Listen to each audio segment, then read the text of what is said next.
Puji Tuhan, saudara-saudari yang terkasih di dalam Tuhan Yesus Kristus. Bertemu kembali kita di dalam seri belajar kitab Yosua, dan saat ini kita sampai pada pelajaran yang ke-10. Puji Tuhan, sebelum kita bersama-sama belajar, kita akan terlebih dahulu berdoa. Mari kita berdoa. Tuhan Yesus, kami sungguh mengucap syukur kepadamu ya Tuhan, untuk waktu perkenanan-Mu pada saat ini, sehingga kami boleh bersama-sama datang kepadamu, datang untuk kami bersama-sama belajar kitab Yosua ini. Tuhan, singkapkan selubung kami dan terangi kami dengan roh hikmat dan wahyu, yang adalah diri-Mu sendiri, yang menerangi kami dan membawa kami, supaya kami mengenal Engkau dengan benar. Tuhan, terpujilah nama-Mu, dan dapatkanlah diri kami, oh Tuhan, seperti apa yang Engkau kehendaki. Tuhan, kami bersyukur dan di dalam nama-Mu kami sudah berdoa. Amin. Puji Tuhan. Di dalam berita yang ke-10 ini,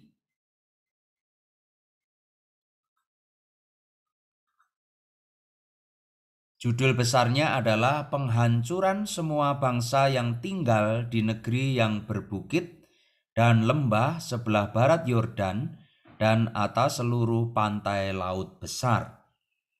Dan sebelum kita sama-sama mempelajarinya, kita akan terlebih dahulu membaca di dalam Yosua pasal 10, pasal 11, dan pasal 12. Mari kita membaca. Dalam pasal 10 ini berbicara tentang kehancuran semua bangsa yang tersisa di negeri yang berbukit dan lembah sebelah barat Yordan dan atas semua pantai laut besar, yaitu kehancuran Yerusalem, Hebron, Yarmut, Lakis, dan Eglon. Setelah terdengar oleh Adoni-Sedek, Raja Yerusalem, bahwa Yosua telah merebut Ai dan telah menumpasnya, seperti yang telah dilakukannya terhadap Yeriko dan terhadap rajanya, demikianlah juga dilakukannya terhadap Ai dan terhadap rajanya, dan bahwa penduduk kota Gibeon telah mengadakan ikatan persahabatan dengan orang Israel dan diam di tengah-tengah mereka, maka sangat takutlah orang, sebab Gibeon itu kota yang besar, seperti salah satu kota kerajaan, bahkan lebih besar dari Ai, dan semua orangnya adalah pahlawan. Sebab itu Adoni-Sedek Raja Yerusalem menyuruh orang kepada Hoham Raja Hebron, kepada Piream Raja Yarmut, kepada Yafia Raja Lakis, dan kepada Debir Raja Eglon mengatakan, "Datanglah kepadaku dan bantulah aku, supaya kita menggempur Gibeon, karena telah mengadakan ikatan persahabatan dengan Yosua dan orang Israel." Lalu kelima raja orang Amori itu berkumpul dan bergerak maju. Raja Yerusalem, Raja Hebron, Raja Yarmut, Raja Lakis, dan Raja Eglon. Mereka beserta seluruh tentara mereka. Mereka berkemah mengepung Gibeon dan berperang melawannya. Lalu orang-orang Gibeon itu menyuruh orang kepada Yosua ke tempat perkemahan di Gilgal mengatakan, "Jangan menarik tanganmu daripada hamba-hambamu ini. Datanglah dengan segera kepada kami. Lepaskanlah kami dan bantulah kami. Sebab semua raja orang Amori yang diam di pegunungan telah bergabung melawan kami." Lalu Yosua bergerak maju dari Gilgal. Dia dan seluruh tentara yang bersama-sama dengan dia, semuanya pahlawan yang gagah perkasa. Berfirmanlah Tuhan kepada Yosua, "Janganlah takut kepada mereka, sebab aku menyerahkan mereka kepadamu. Tidak seorang pun dari mereka yang akan dapat bertahan menghadapi engkau." Lalu Yosua menyerang mereka dengan tiba-tiba, setelah semalam-malaman bergerak maju dari Gilgal. Dan Tuhan mengacaukan mereka di depan orang Israel, sehingga Yosua menimbulkan kekalahan yang besar di antara mereka dekat Gibeon, mengejar mereka ke arah pendakian Bet Horon dan memukul mereka mundur sampai dekat Azeka dan Makeda. Sedang mereka melarikan diri di depan orang Israel, dan baru di lereng Bet Horon. Maka Tuhan melempari mereka dengan batu-batu besar dari langit sampai ke Aseka, sehingga mereka mati. Yang mati kena hujan batu itu ada lebih banyak dari yang dibunuh oleh orang Israel dengan pedang. Lalu Yosua berbicara kepada Tuhan pada hari Tuhan menyerahkan orang Amori itu kepada orang Israel.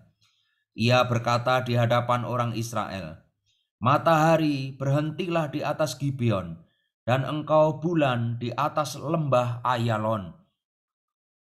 Maka berhentilah matahari dan bulan pun tidak bergerak, sampai bangsa itu membalaskan dendamnya kepada musuhnya. Bukankah hal itu telah tertulis dalam kitab orang jujur? Matahari tidak bergerak di tengah langit dan lambat-lambat terbenam kira-kira sehari penuh. Belum pernah ada hari seperti itu, baik dahulu maupun kemudian, bahwa Tuhan mendengarkan permohonan seorang manusia secara demikian, sebab yang berperang untuk orang Israel ialah Tuhan. Kemudian Yosua dan seluruh orang Israel yang menyertainya pulang kembali ke tempat perkemahan di Gilgal. Kelima raja itu melarikan diri dan bersembunyi di dalam gua di Makeda. Kepada Yosua dikabarkan demikian, kelima raja itu telah ditemukan bersembunyi di dalam gua di Makeda. Lalu berkatalah Yosua, "Gulingkanlah batu-batu yang besar ke mulut gua itu, dan tempatkanlah di sana orang-orang untuk menjaga mereka. Tetapi kamu, janganlah kamu berhenti, kejarlah musuhmu dan hantamlah barisan belakangnya. Janganlah biarkan mereka masuk ke dalam kota-kota mereka, sebab Tuhan Allahmu menyerahkan mereka kepadamu." Setelah Yosua dan orang Israel selesai menimbulkan kekalahan yang besar sekali di antara mereka, sampai mereka dihancurkan sama sekali, beberapa orang dari mereka dapat lolos dan masuk ke kota-kota yang diperkuat. Pulanglah seluruh bangsa itu dengan selamat kepada Yosua ke tempat perkemahan di Makeda. Tidak ada seorang pun yang berani melemparkan kata-kata ancaman terhadap orang Israel. Kemudian berkatalah Yosua, "Bukalah mulut gua dan keluarkanlah kelima raja itu dari dalam, dan bawa kepadaku." Dilakukan oranglah demikian. Kelima raja itu dikeluarkan dari gua itu, dan dibawa kepadanya Raja Yerusalem, Raja Hebron, Raja Yarmut, Raja Lakis, dan Raja Eglon.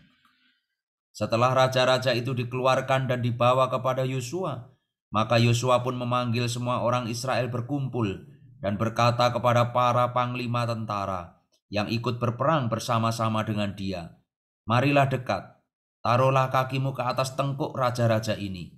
Maka datanglah mereka dekat dan menaruh kakinya ke atas tengkuk raja-raja itu. Lalu berkatalah Yosua kepada mereka, "Janganlah takut dan janganlah tawar hati. Kuatkan dan teguhkanlah hatimu, sebab secara itulah akan dilakukan Tuhan kepada semua musuhmu yang kamu perangi." Sesudah itu Yosua membunuh raja-raja itu dan menggantung mereka pada 5 tiang, dan mereka tinggal tergantung pada tiang-tiang itu sampai matahari terbenam. Tetapi menjelang matahari terbenam atas perintah Yosua, mayat mereka diturunkan dari tiang-tiang itu dan dilemparkan ke dalam gua tempat mereka bersembunyi. Lalu mulut gua itu ditutupi orang dengan batu-batu besar yang masih ada sampai sekarang.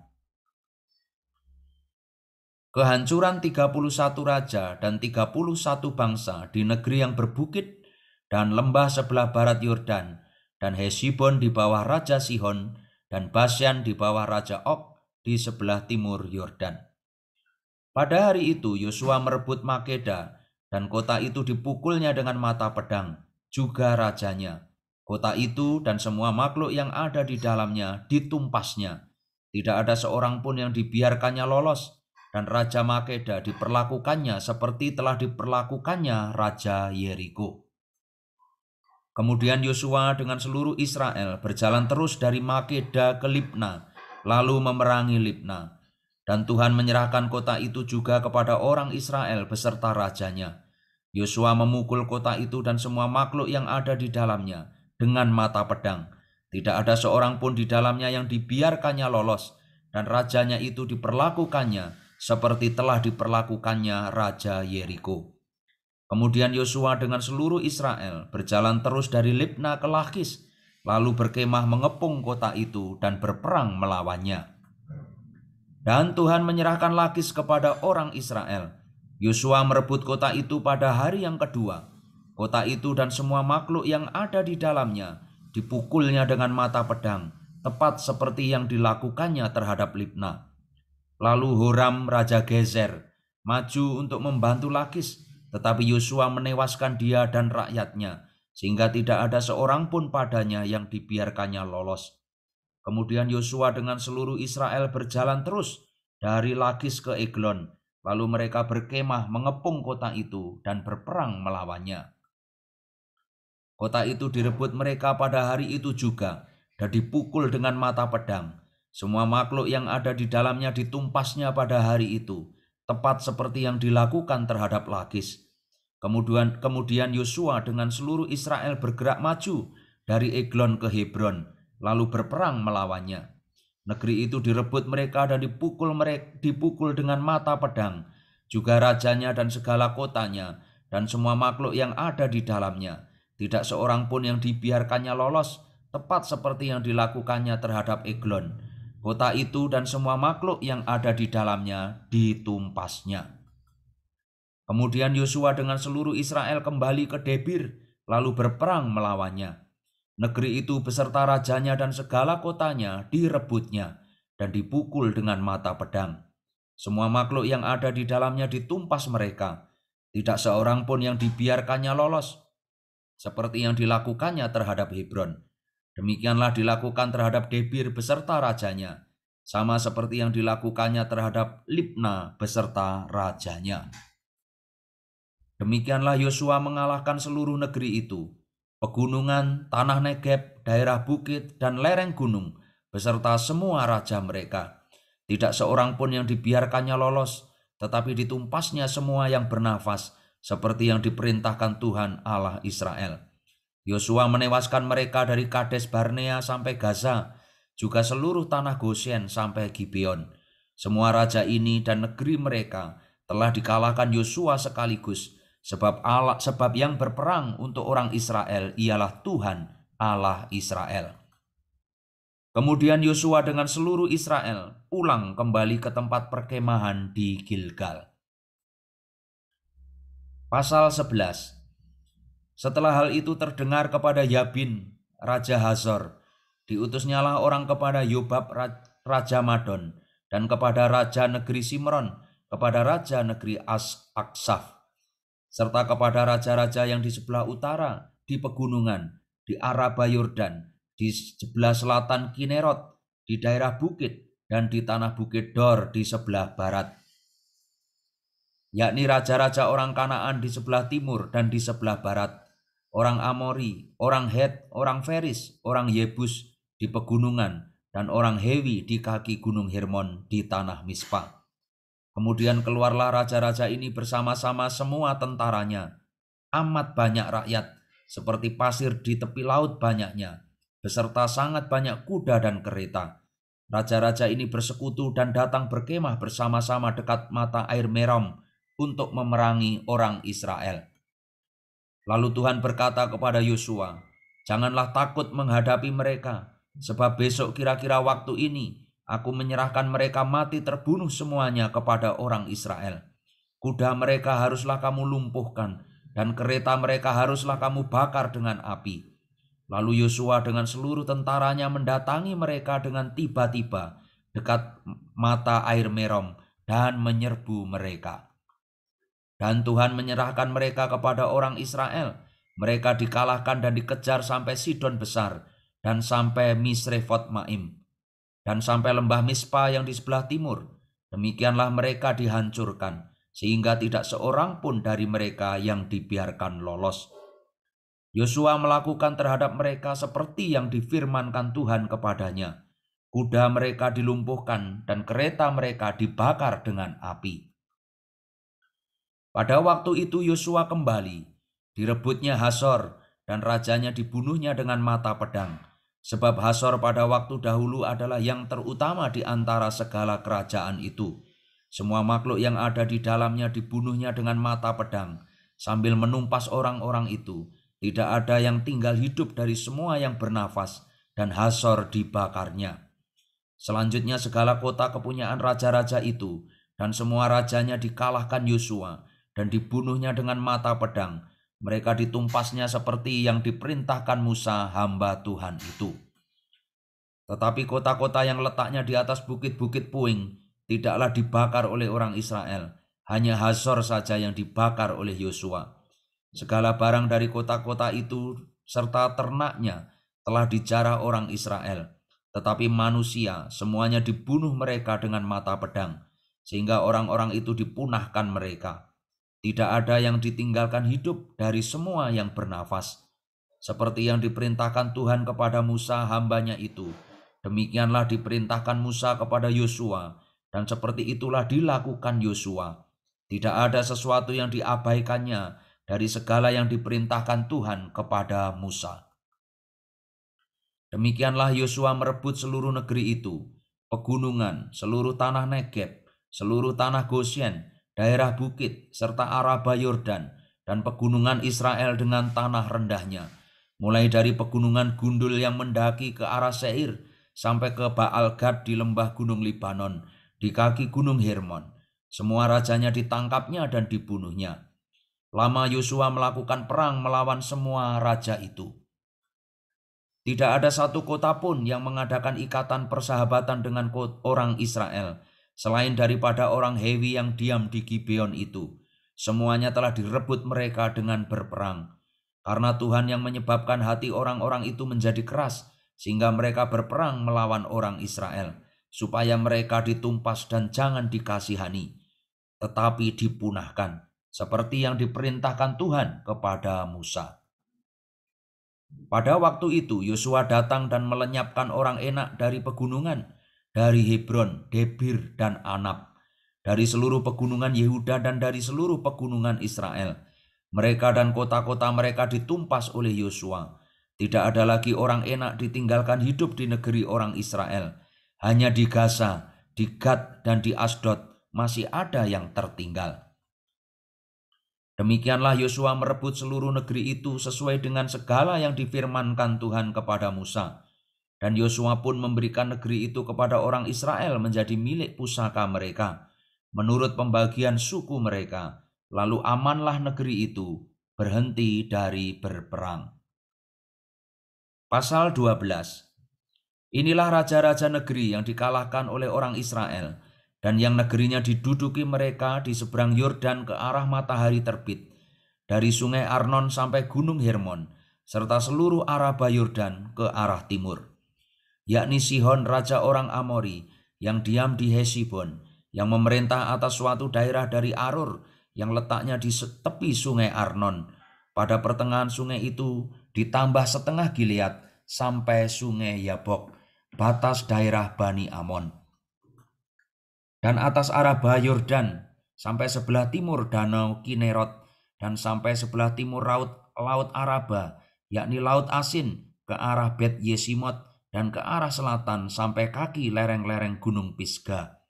Selanjutnya daerah Og, raja Basan, seorang dari sisa-sisa orang Refaim. Raja ini diam di Ashitarot dan di Edrei, dan memerintah atas gunung Hermon, atas Salka, dan atas seluruh Basan, sampai daerah orang Gesur dan orang Maaka, dan atas setengah Gilead sampai daerah Sihon, raja Hesibon. Musa hamba Tuhan itu beserta orang Israel telah mengalahkan mereka, dan Musa hamba Tuhan itu telah memberikan daerah itu kepada orang Ruben, orang Gad, dan suku Manase yang setengah itu menjadi milik mereka. Inilah raja negeri yang dikalahkan oleh Yosua dan oleh orang Israel di sebelah barat sungai Yordan, dari Baal Gad di lembah gunung Libanon sampai pegunungan Gundul yang mendaki ke arah Seir. Negeri ini diberikan Yosua kepada suku-suku Israel menjadi miliknya menurut pembagiannya. Di pegunungan, di daerah bukit, di Araba Yordan, di lereng gunung, di padang gurun, dan di tanah Negeb, yakni di negeri orang Het, orang Amori, orang Kanaan, orang Feris, orang Hewi, dan orang Yebus. Raja negeri Yeriko 1, Raja negeri Ai di sebelah Betel 1, Raja negeri Yerusalem 1, Raja negeri Hebron 1, Raja negeri Yarmut 1, Raja negeri Lakis 1, Raja negeri Eglon 1, Raja negeri Geser 1, Raja negeri Debir 1, Raja negeri Geder 1, Raja negeri Horma 1, Raja negeri Arad 1, Raja negeri Libna 1, Raja negeri Adulam 1, Raja negeri Makeda 1, Raja negeri Betel 1, Raja negeri Tapuah 1, Raja negeri Hefer 1, Raja negeri Afek 1, Raja negeri Lasaron 1, Raja negeri Madon 1, Raja negeri Hazor 1, Raja negeri Simron Meron 1, Raja negeri Aksaf 1, Raja negeri Taanak 1, Raja negeri Megiddo 1, Raja negeri Kedes 1, Raja negeri Yokneam di dekat Gunung Karmel 1, Raja negeri Dor di tanah Bukit Dor 1, Raja negeri Goyim di Galilea 1, Raja negeri Tirsa 1.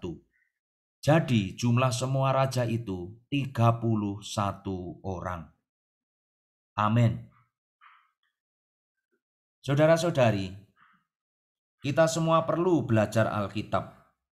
Dalam mempelajari Alkitab, kita tidak seharusnya memahaminya hanya menurut tulisan atau menurut cara alamiah, melalui pikiran alamiah. Alkitab memiliki roh, realitas, dan inti. Karena itu kita perlu belajar bagaimana mengetahui inti, realitas, garis-garis, dan prinsip-prinsip firman Allah. Kita seharusnya mengingat hal ini saat kita sampai pada Yosua pasal 10-12. Beban saya dalam berita ini adalah kita akan melihat makna yang terkandung dalam pasal-pasal ini. Yosua pasal 10-12 memperlihatkan Yosua menghancurkan semua bangsa yang tinggal di negeri yang berbukit dan lembah sebelah barat Yordan dan di seluruh pantai laut besar.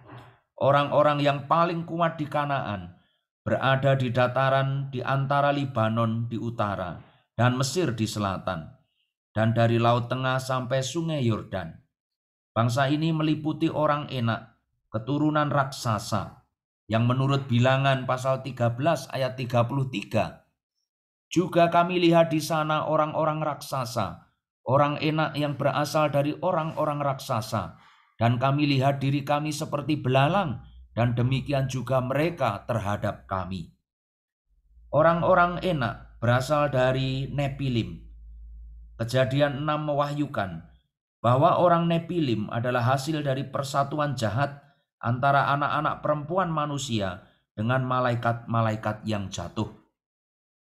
Karena Nepilim, Allah menyuruh umat pilihannya untuk membunuh setiap orang di tanah itu. Allah itu baik hati, pengasih dan perahmat, tetapi dia juga keras karena dia memiliki musuh di bumi. Allah menjadikan bumi dalam ekonominya, dan dia sengaja menciptakan sebidang tanah yang terbentang antara sungai Yordan dan Laut Tengah. Allah menjanjikan tanah ini kepada Abraham dan keturunannya. Akhirnya tanah ini menjadi tanah Kristus, yaitu tanah Immanuel. Yesaya pasal 8 ayat 8. Serta menerobos masuk ke Yehuda, ibarat banjir yang meluap-luap hingga sampai ke leher, dan sayap-sayapnya yang dikembangkan akan menutup seantero negerimu, ya Immanuel. Tetapi ketika orang Israel siap merebut Kanaan, tanah ini sudah penuh dengan orang-orang yang dirasuk setan, orang yang menyembah berhala dan orang raksasa. Yosua membunuh orang-orang ini. Kita telah melihatnya di dalam pasal 11 ayat 21 dan 22. Tetapi masih ada sebagian tinggal di atas gunung. Mereka adalah orang-orang yang cukup kuat. Sampai Kaleb datang baru terbunuh. Yosua pasal 14 ayat 6-14. Makna dari hal tersebut di atas adalah, tanpa kitab Yosua, kita tidak bisa sepenuhnya mengerti peperangan rohani yang dibicarakan di dalam Efesus pasal 6. Dalam latar yang tidak kasat mata, di balik latar yang kasat mata, ada peperangan rohani. Selain peperangan di bumi, Di udara masih ada peperangan antara Allah dengan Satan. Angkasa penuh dengan kuasa jahat Satan. Kristus adalah tanah permai kita, dan Allah ingin kita mendapatkan Kristus. Tetapi di antara kita hidup dengan tanah permai ada lapisan kuasa jahat. Kalau kita ingin mendapatkan tanah permai sebagai kenikmatan kita harus mengalahkan kuasa-kuasa satanik ini. Yosua mengalahkan banyak kerajaan dan membunuh banyak raja, tetapi ia hanya menaklukkan sebidang tanah. Menurut Yosua pasal 1, wilayah tanah permai membentang dari Laut Tengah sampai Sungai Efrat. Tanah permai itu lebar dan luas, namun wilayah orang Israel tidak pernah meluas sampai ke Sungai Efrat. Karena setelah zaman Yosua terjadi banyak perang dan pemberontakan. Tidak ada kesempatan bagi umat Allah untuk membangun bait Allah. Ketika Daud mendapatkan tanah lebih banyak dan ada masa damai, Salomo, anak Daud, dapat membangun bait Allah untuk mendirikan kerajaan Allah di bumi.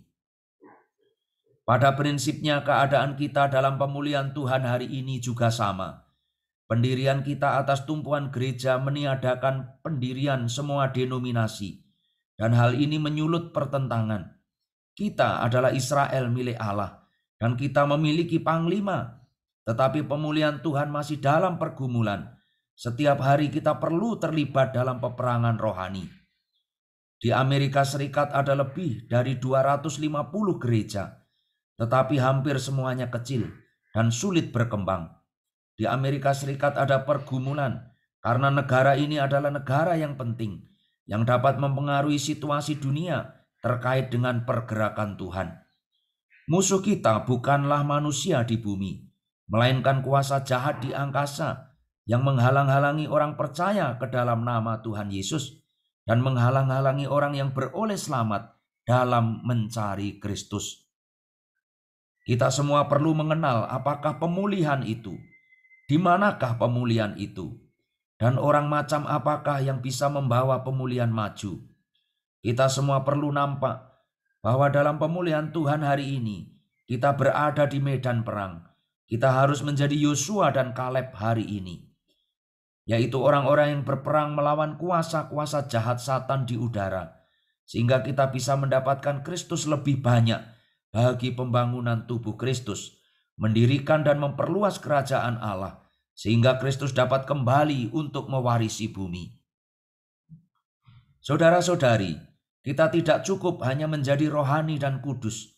Kita perlu belajar dari Yosua dan Kaleb untuk mewakili kepentingan Allah dalam zaman ini, yaitu untuk memerangi musuh-musuh, sehingga Kristus bisa didapatkan oleh umatnya dan Kristus bisa diperbesar oleh para pencarinya. Dan sekarang mari kita membahas sejumlah rincian di dalam Yosua 10 sampai Yosua 12. Romawi 1, penghancuran Yerusalem, Hebron, Yarmut, Lakis, dan Eglon. Yosua pasal 10 ayat 1 sampai 27 mencatat penghancuran Yerusalem, Hebron, Yarmut, Lakis, dan Eglon. A. Raja Yerusalem merasa terancam mendengar penghancuran kota Yeriko dan Ai oleh orang Israel dan perjanjian damai dengan orang Gibeon. Raja Yerusalem merasa terancam mendengar penghancuran kota Yeriko dan Ai oleh orang Israel dan perjanjian damai dengan orang-orang Gibeon. Ayat 1 dan 2. Ketika dia mendengar bahwa Yosua telah mengambil Ai dan telah menghancurkannya seperti yang telah dilakukannya terhadap Yeriko, dan bahkan penduduk Gibeon telah mengikat perdamaian dengan orang Israel dan tinggal di antara mereka.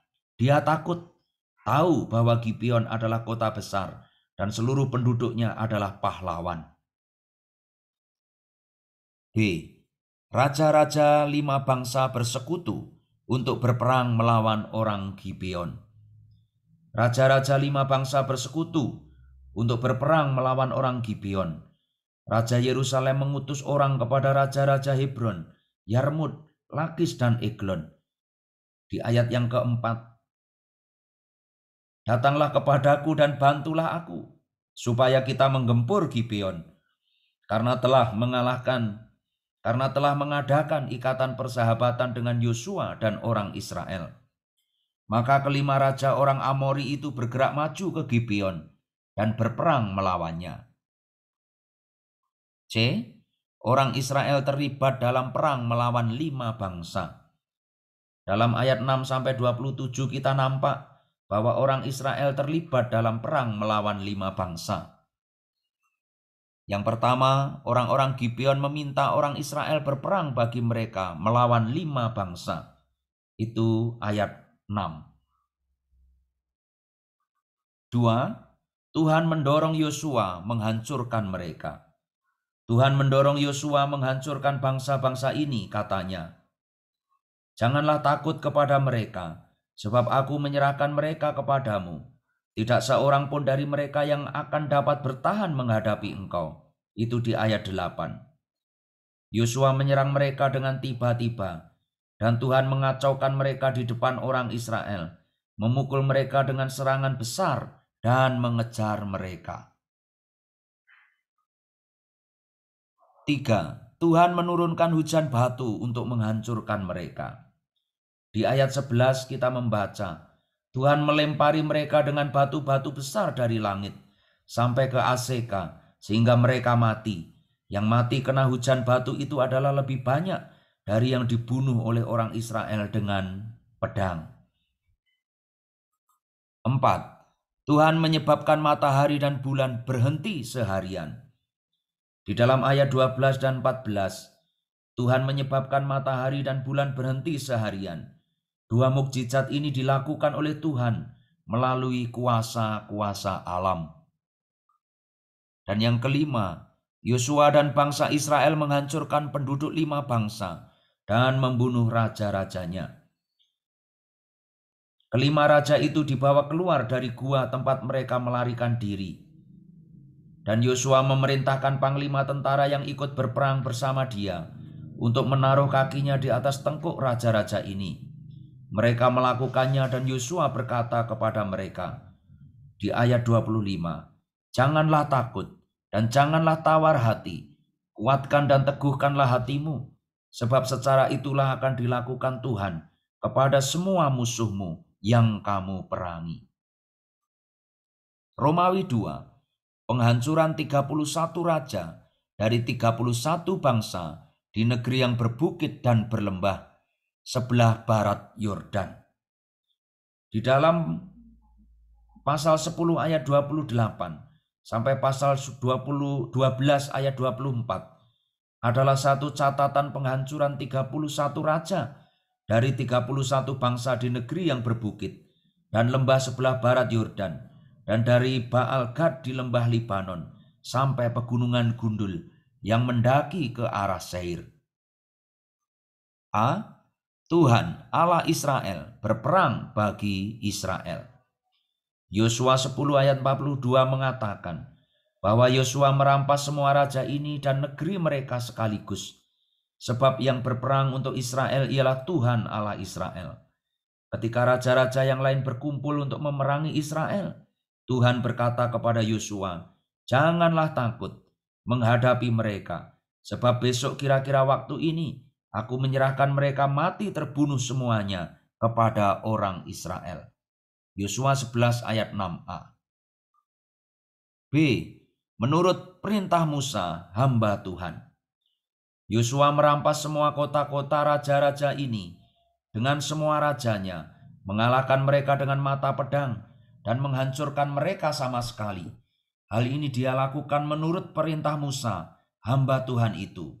Di ayat 12 dan ayat 15 mengatakan, seperti yang diperintahkan Tuhan kepada Musa hambanya itu, demikianlah diperintahkan Musa kepada Yosua, dan seperti itulah dilakukan Yosua. Tidak ada sesuatu yang diabaikannya dari segala yang diperintahkan Tuhan kepada Musa. Karena itu, Yosua merebut seluruh tanah itu menurut semua yang Tuhan telah perintahkan kepada Musa. Itu di ayat yang ke-23. C. Menurut maksud Allah. Penghancuran 31 raja dari 31 bangsa ini adalah menurut maksud Allah, yaitu di dalam ayat 20 mengatakan, karena Tuhan yang menyebabkan hati orang-orang itu menjadi keras, sehingga mereka berperang melawan orang Israel, supaya mereka ditumpas dan jangan dikasihani, tetapi dipunahkan seperti yang diperintahkan Tuhan kepada Musa. Dari sini kita nampak bahwa Allah memang tidak mau membelas kasihani raja-raja ini, tetapi Allah mau menghancurkan mereka. 1. Israel tidak membakar kota-kota yang letaknya di atas bukit-bukit puingnya, kecuali Hazor. Ayat 13 mengatakan bahwa Israel tidak membakar kota-kota yang letaknya di atas bukit-bukit puingnya, kecuali Hazor. 2. Beberapa orang enak tinggal di Gaza, Gad, dan Asdod. Beberapa orang enak tinggal di Gaza, Gad, dan Asdod. Ayat 22. Dan itu tertulis juga di dalam Bilangan 13 ayat 33. Romawi 3. Penghancuran Hesbon di bawah Raja Sihon dan Basan di bawah Raja Og di sebelah timur Yordan. Yosua pasal 12 ayat 1-6 membicarakan penghancuran Hesbon di bawah Raja Sihon dan Basan di bawah Raja Og di sebelah timur Yordan. A. Melalui Musa dan bangsa Israel. Penghancuran Hesbon dan Basan dilakukan oleh Musa dan bangsa Israel. Itu adalah di Yosua 12 ayat 6a. B. Sebelum orang Israel menyeberangi sungai Yordan. Penghancuran ini terjadi sebelum orang Israel menyeberangi sungai Yordan. Itu 12 ayat 1a. Poin C. Diberikan oleh Musa kepada suku-suku Ruben dan Gad dan setengah suku Manasye. Negeri Hesbon di bawah Raja Sihon dan Basan di bawah Raja Og diberikan oleh Musa kepada suku-suku Ruben dan Gad dan setengah suku Manasye. Itu di pasal 12 ayat 6b. Puji Tuhan. Tuhan Yesus memberkati kita semua. Biarlah melalui seri pembelajaran kita akan semakin nampak bahwa di dalam peperangan ini ada satu peperangan rohani. Kiranya kita terus bersatu dengan Tuhan. Kita terus berada di pihak Tuhan untuk bersama-sama dalam melaksanakan peperangan rohani ini. Bagi terwujudnya kehendak Allah di bumi seperti di surga. Puji Tuhan saudara-saudari, kita sampai di sini dan kita akan bertemu kembali di dalam pelajaran yang selanjutnya. Tuhan Yesus memberkati Anda semua. Amin.